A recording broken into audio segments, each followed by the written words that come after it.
Biker Shivshankar అర్ధరాత్రి తర్వాత కూడా మద్యం సేవించి హైవే మీదకి బైక్ వేసుకొని రావడం వల్లే కర్నూలు వద్ద బస్సు దుర్ఘటన జరిగి 19 మంది చనిపోయారు అన్నది దాదాపు నిర్ధారణ అయింది. అయితే ఈ శివశంకర్ అనే వ్యక్తి ఆ మద్యం ఆ టైంలో ఎక్కడ తాగారు అన్న దానిపైన ఇప్పుడు చర్చ నడుస్తూ ఉంటే అటు తెలుగుదేశం పార్టీ మీడియా ఇటు వైసీపీ మీడియా ఈ అంశం పైన భిన్న వాదనలు వినిపిస్తూ ఉన్నాయి. ఇంకా అధికారులు అయితే ఏకంగా సాక్షి మీడియా మీద కేసులు కూడా పెడతాం అని బెదిరించే వరకు పరిస్థితి వెళ్ళిపోయారు. అయితే ఇక్కడ కొన్ని అంశాలు అయితే మిస్ అవుతూ ఉన్నట్టుగా ఉంది. ఈ రాష్ట్రంలో బెల్ట్ షాపులు ఉన్నాయా లేదా ఆ చర్చకు మీద మాత్రం స్పందించడం లేదు తెలుగుదేశం పార్టీ ప్రభుత్వం కానీ తెలుగుదేశం పార్టీ మీడియా కానీ. ఆంధ్రజ్యోతి పత్రిక ఈరోజు నేరుగా సాక్షి పత్రిక మీద విరుచుకుపడింది.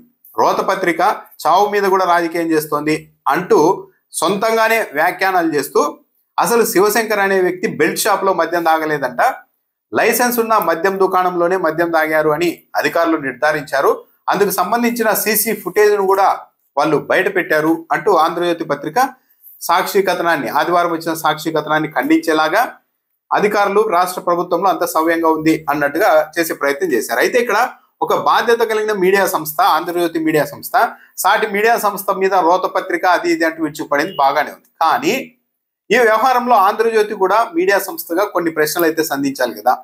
అసలు ఆ లక్ష్మీపురంలో బెల్ట్ షాప్ ఉందా లేదా? లేదు అని అయితే రాయడం లేదు, అధికారులు మాత్రం లేదని అంటున్నారని చెప్పి రాశారు. కానీ మరి ఆంధ్రజ్యోతి నేరుగా వెళ్ళి పరిశీలన చేసి ఆ లక్ష్మీపురంలో బెల్ట్ షాపులు ఉన్నాయా లేదా అన్నది నిర్ధారించాలి కదా, నిర్ధారించలేదు. ఈ బెల్ట్ షాపుల కారణంగా ఊరికి 4 టీడీపీ కార్యకర్తలు నాయకులు ఆర్థికంగా బలపడవచ్చు, కానీ దీని ప్రభావం అన్నది తెలుగుదేశం పార్టీ ప్రభుత్వం పైన విపరీత స్థాయిలోనే ఉంటుంది. ఇప్పటికే ప్రతి గ్రామంలో ఊరికి 4 బెల్ట్ షాపులు వచ్చేసరికి మహిళలు ప్రజలు అంతా జగన్మోహన్ రెడ్డి హయాన్ని చంద్రబాబు నాయుడు హయాన్ని పోల్చుకుంటున్నారు. జగన్మోహన్ రెడ్డి మొదటిసారి సీఎం అయినప్పటికీ కూడా ఎక్కడ ఒక బెల్ట్ షాప్ లేకుండా ఎంత పద్ధతిగా రాష్ట్రాన్ని పరిపాలించారు.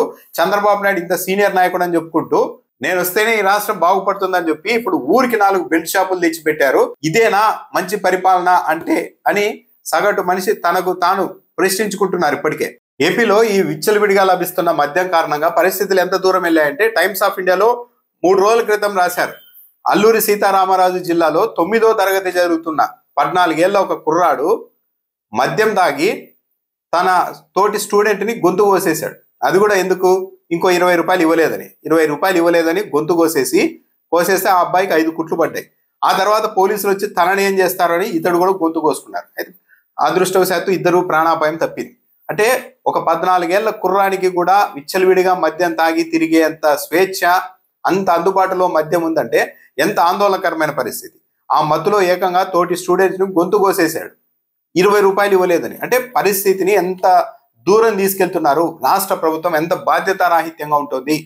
ఈరోజు సాక్షి పత్రిక బెల్ట్ షాపుల్లో మద్యం తాగలేదు, అక్కడ బెల్ట్ షాపులు లేవు అని అధికారులు చెప్తూ ఉండడంతో స్వయంగా ఆ ఊరికి వెళ్ళి ఆ గ్రామస్తుల ఒపీనియన్ కూడా తీసుకుంది. చెప్తూ ఉన్నారు, లక్ష్మీపురంలో హైవే గుడి బడి పక్కనే బెల్ట్ షాపులు ఉన్నాయి. కార్పొరేటర్ నారాయణ రెడ్డి లక్ష్మీపురం. చిన్న పిల్లలు కూడా తాగుతూ ఉన్నారు. లక్ష్మీపురంలో మద్యం అమ్మకాలు పబ్లిక్ గా జరుగుతున్నాయి. ఏకంగా వైన్ షాప్ వారే వచ్చి ఇళ్లల్లో అమ్మే వారికి బాటిల్ ఇచ్చిపోతున్నారు, పోలీసులు పట్టించుకోవడం లేదు. శేఖర్ లక్ష్మీపురం. అంటే వైన్ షాపుల వాళ్ళే బెల్ట్ షాపులకి మద్యం వేసిపోతే వాళ్ళు అమ్ముతున్నారని. లక్ష్మీపురంలో నీళ్ల ఇబ్బంది ఉంది కానీ మందు ఇబ్బంది లేదు. వైన్ షాప్ లేకున్నా ఎప్పుడు చూసినా బెల్ట్ షాపులు అందుబాటులో ఉంటున్నాయి. మొత్తం 4 షాపులు ఉన్నాయి. ఈరోజు ఒక్క షాప్ కూడా తెరవలేదు. తెలుగు సుంకన్న లక్ష్మీపురం. అంటే వీళ్ళంతా గ్రామస్తులు. మహిళల ఇబ్బందుల్ని దృష్టిలో ఉంచుకొని బెల్ట్ షాపుల్ని నిర్మూలించాలి. ఇప్పటికైనా ప్రభుత్వం ఈ బెల్ట్ షాపులపై పునరాలోచన చేయాలి. తిరుపాలు లక్ష్మీపురం. అంటే ఈ లక్ష్మీపురానికి సంబంధించి 10 మంది ఒపీనియన్ తీసుకుంది. వాళ్ళంతా కూడా మా గ్రామంలో బెల్ట్ షాపులు యథేచ్ఛగా నడుస్తూ ఉన్నాయని చెప్తున్నారు. కానీ ఈ బస్సు ప్రమాదం జరిగిన తర్వాత మాత్రం ఆ షాప్ నా తర్వాత మూసేశారని చెప్తున్నారు. బెల్ట్ షాప్ని ఎందుకు మూసేశారు అన్నది ఇటు వైఎస్ఆర్సీపీ ప్రశ్నిస్తున్న ప్రశ్న. ఎందుకంటే ఆ లక్ష్మీపురంలో ఇతను అక్కడ బెల్ట్ షాప్ దగ్గర మద్యం సేవించాడు కాబట్టి ఇంకా వ్యవహారం బయటకు వస్తుంది కాబట్టి అప్పటి నుంచి ఈ బెల్ట్ షాప్ను అక్కడ మూసివేశారు. లేకుంటే మొన్నటి వరకు ఉన్నది ఇప్పుడు హఠాత్తుగా ఎందుకు మూసేశారు అని సాక్షి మీడియా కూడా ప్రశ్నిస్తోంది. బెల్ట్ షాప్లోనే ఇతడు శివశంకర్ మద్యం తాగాడు, కానీ ఆ విషయం బయటకు రాకూడదన్న ఉద్దేశంతోనే అక్కడ ఉన్న సీసీ ఫుటేజ్ను కూడా మాయం చేసేశారు అని కూడా సాక్షి ఆరోపిస్తోంది. మద్యం అమ్ముతున్నారు, బాగానే ఉంది, ఆదాయం రావాలని. కనీసం ఈ బెల్ట్ షాపులన్నా నిరోధించాలి కదా, వీలైనంత వరకు నియంత్రించాలి కదా మద్యం కన్జ్యూమ్ అన్నది. కానీ ప్రభుత్వమే ఎంకరేజ్ చేస్తూ షాపులు తెరిచి ఉంచే గంటల్ని పెంచుతూ బార్లకు లైసెన్స్ ఇస్తూ పర్మిట్ రూములు ఇస్తూ ఇలా రకరకాలుగా ఎంత కావాలంటే అంత తాగండి అన్నట్టుగా రాష్ట్ర ప్రభుత్వమే ప్రోత్సహించినప్పుడు ఇలాంటి ఘోరాలు జరగకుండా ఎలా ఉంటాయి? శివశంకర్ బెల్ట్ షాపుల్లో మద్యం తాగారు అనగానే ఆంధ్రజ్యోతి సాక్షిని ఉద్దేశించి రోతపత్రిక అని మాట్లాడుతోంది. కానీ ఆంధ్రజ్యోతి కూడా కొన్ని ప్రశ్నలు సంధించాలి కదా. అసలు ఈ రాష్ట్రంలో బెల్ట్ షాపులు ఉన్నాయా లేదా? కనీసం ఆంధ్రజ్యోతి అయినా గుండెల మీద చేసుకొని ఈ రాష్ట్రంలో బెల్ట్ షాపులు లేవు అని చెప్పగలుగుతుందా? బెల్ట్ షాపులు ఉంటే మరి ఒక మీడియా సంస్థగా బెల్ట్ షాపులను వ్యతిరేకించాలి కదా. బెల్ట్ షాపుల విషయంలో ప్రభుత్వాన్ని ప్రశ్నించాలి కదా. ఆ పని వదిలేసి బెల్ట్ షాపుల అంశాన్ని ప్రస్తావిస్తున్న మరో మీడియా సంస్థలు రోతపత్రిక అంటూ ఎలా సంబోధిస్తోంది? వైసీపీ హయాంలో రాత్రి 8 గంటల వరకు మాత్రమే మద్యం దుకాణాలు తెరిచి ఉండేవి. అవి కూడా కేవలం ప్రభుత్వ దుకాణాలు మాత్రమే ఉండేవి. ఇప్పుడు ఏకంగా ప్రైవేట్ వ్యక్తుల చేతిలోకి పెట్టడమే కాకుండా రాత్రి 10 వరకు మందు షాపుల్ని, 12 వరకు బార్లను తెరిచారు. ఇంకా బెల్ట్ షాపులు ఊరూరు ఉంటున్నాయి. దీనివల్లే లేనిపోనివన్నీ అఘాయిత్యాలు జరుగుతున్నాయి. కాబట్టి కనీసం బెల్ట్ షాపులైనా కట్టడి చేయండి అని ఆంధ్రజ్యోతి డిమాండ్ చేయాలి కదా. అలా డిమాండ్ చేయకుండా డిమాండ్ చేస్తున్న వాళ్ళని రోతపత్రికలు చావు మీద రాజకీయం అని మాట్లాడుతోంది. అంటే ఆంధ్రజ్యోతి మీడియా సంస్థ తన ఒక మీడియా సంస్థగా ఉందా, లేకుంటే తెలుగుదేశం పార్టీకి పూర్తిగా సపోర్ట్ గా రంగంలోనికి దిగి పనిచేస్తుందా అన్న అనుమానాలకైతే అవకాశం ఇస్తుంది. రాష్ట్రంలో 1,00,000కు పైగా బెల్ట్ షాపులు ఉన్నాయని చెప్తున్నారు. వాటన్నింటి మీద చర్యలు తీసుకుంటారో లేదో కానీ ఈరోజు సాక్షి పత్రిక అయితే ఒక పూర్తి మొత్తం ఒక పేజీ నిండా సాక్షి పత్రిక అయితే ఈరోజు మొత్తం ఒక పేజీ నిండా ఎక్కడెక్కడ బెల్ట్ షాపులు ఉన్నాయి అనడానికి కొన్ని ఎగ్జాంపుల్ని ప్రచురించింది, ఫోటోలతో సహా. కనీసం వీటిపైన ప్రభుత్వము అధికారులు చర్యలు తీసుకుంటారా? ఫోటోలతో సహా వేశారు. వాడుకో బెల్టు. ఏలూరు జిల్లా నందివాడ మండలం తిమ్మపల్లిలో సచివాలయం ముందు బెల్ట్ షాప్. ఎన్టీఆర్ జిల్లా జీ కొండూరు మండలం గంగినేరులో బట్టి కొట్టులో నిర్వహిస్తున్న బెల్ట్ షాప్. అదేవిధంగా చాలా ఫోటోలు వేశారు, 10-15 ఫోటోలు వేశారు.